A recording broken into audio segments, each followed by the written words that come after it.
ہمارے اگلے مہمان یہ بالخصوص ڈاکٹروں کی محفل نہیں ہے، لیکن ابھی تک یہ سب اس سے آ رہے ہیں، تو ٹولے بازی کی عادت تو ہے ہماری. تو ہمارے اگلے مہمان شعبہ نفسیات سے تعلق ہے، اور لوگوں کی پرائیویٹ کال بھی لیتے ہیں، کسی کو بتاتے بھی نہیں کہ اس کے مسائل کیا ہیں. تو کوئی بھی مسئلہ آپ بات کر سکتے ہیں. ڈاکٹر اختر حمیدی.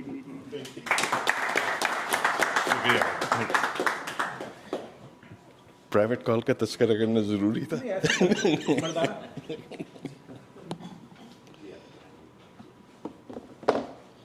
السلام علیکم.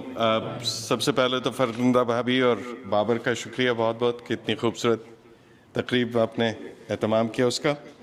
تو غزل سنانے سے پہلے تاشی بھائی آپ کی اجازت سے ایک شعر نظر سے گزرا تھا، بلکہ میں نے آپ کو بھیجا بھی تھا. تو اس شعر کو سن کے کچھ خیالات میرے ذہن سے گزرے، تو وہ آپ سے شیئر کرنا چاہوں گا. شعر کہتا ہے کہ کوئی تدبیر کرو وقت کو روکو یارو،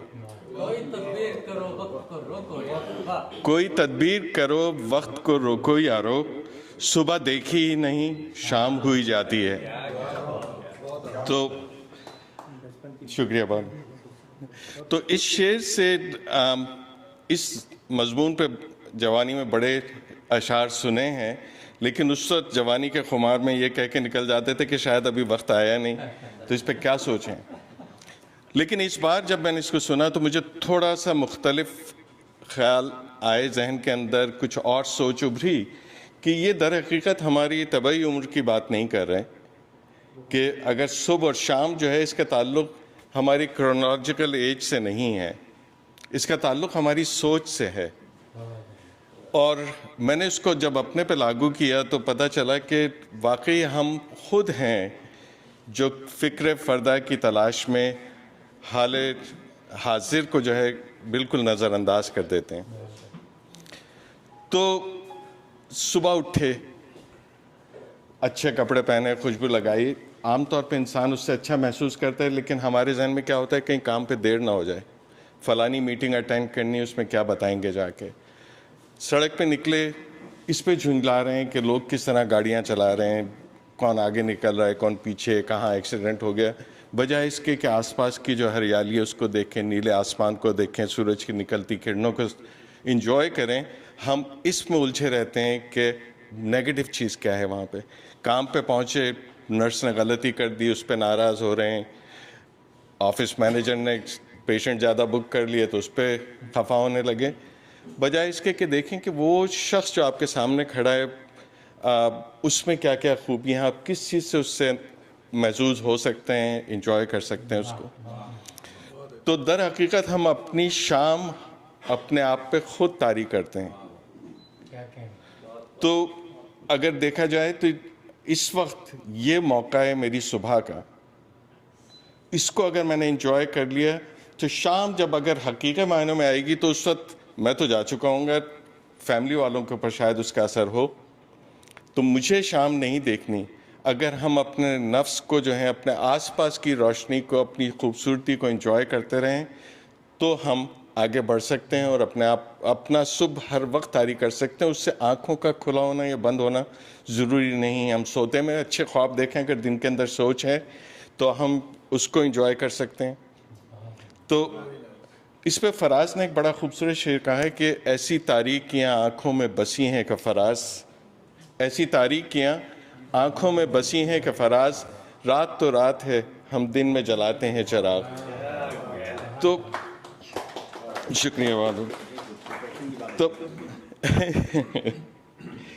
تو بہرحال دعا یہ ہے کہ یہ جو چیز اس نے کہی ہے یہ ہمارے اپنے نفس سے اس کا تعلق ہے.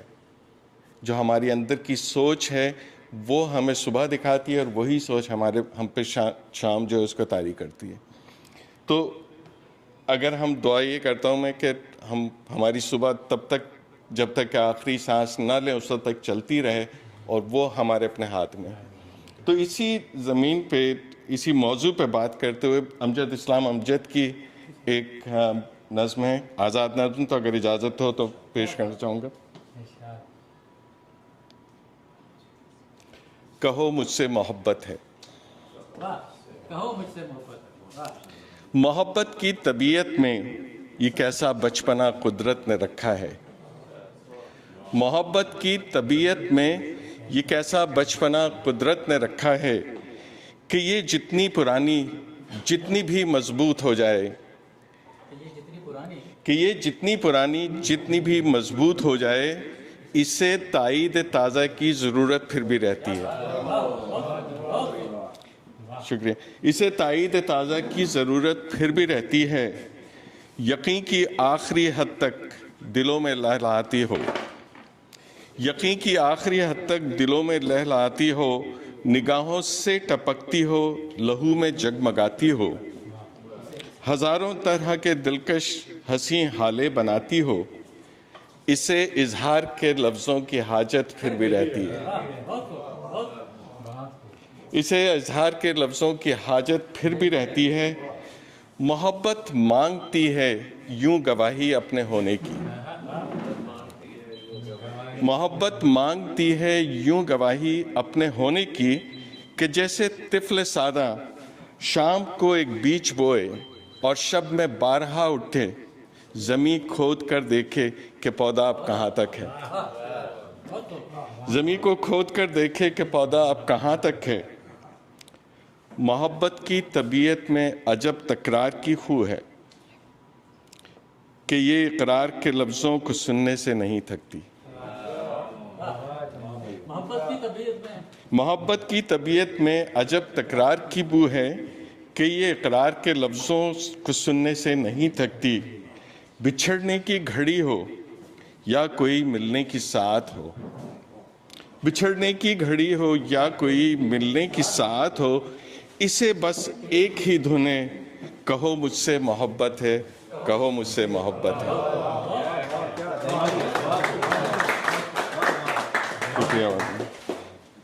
تمہیں مجھ سے محبت ہے. سمندر سے کہیں گہری, ستاروں سے سوا روشن, ہواؤں کی طرح دائم, پہاڑوں کی طرح قائم.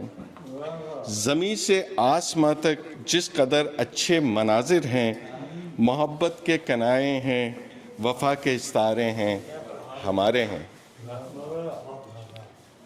ہمارے واسطے یہ چاندنی راتیں سنورتی ہیں.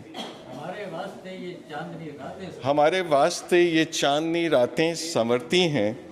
سنہرا دن نکلتا ہے, محبت جس طرف جائے زمانہ ساتھ چلتا ہے. کچھ ایسی بے سکونی ہے وفا کی سرزمینوں میں, کچھ ایسی بے سکونی ہے وفا کی سرزمینوں میں کہ جو اہل محبت کو سدا بے چین رکھتی ہے. کہ جیسے پھول میں خوشبو, کہ جیسے ہاتھ میں ہارا, کہ جیسے شام کا تارا. محبت کرنے والوں کی سحر راتوں میں رہتی ہے. گما کے شاختوں میں آشیاں بنتا ہے الفت کا. یہ عین وصل میں بھی ہجر کے خدشوں میں رہتی ہے. یہ عین وصل میں بھی ہجر کے خدشوں میں رہتی ہے. اور آخری بند ہے کہ محبت کے مسافر زندگی جب کاٹ چکتے ہیں, محبت کے مسافر جب زندگی جب کاٹ چکتے ہیں, تھکن کی کرچیاں چنتے وفا کی اجرکیں پہنے, سمے کی راہ گزر کی آخری سرحد پہ رکتے ہیں. تو کوئی ڈوبتے سانسوں کی ڈوری تھام کر دھیرے سے کہتا ہے, تو کوئی ڈوبتے سانسوں کی ڈوری تھام کر دھیرے سے کہتا ہے, یہ سچ ہے نا ہماری زندگی ایک دوسرے کے نام لکھی تھی. دھنل کا سا جو آنکھوں کے قریب و دور پھیلا ہے, اسی کا نام چاہت ہے. تمہیں مجھ سے محبت تھی, تمہیں مجھ سے محبت ہے. محبت کی طبیعت میں یہ کیسا بچپنا قدرت نے رکھا ہے. بہت شکریہ. تھینک یو بھائی.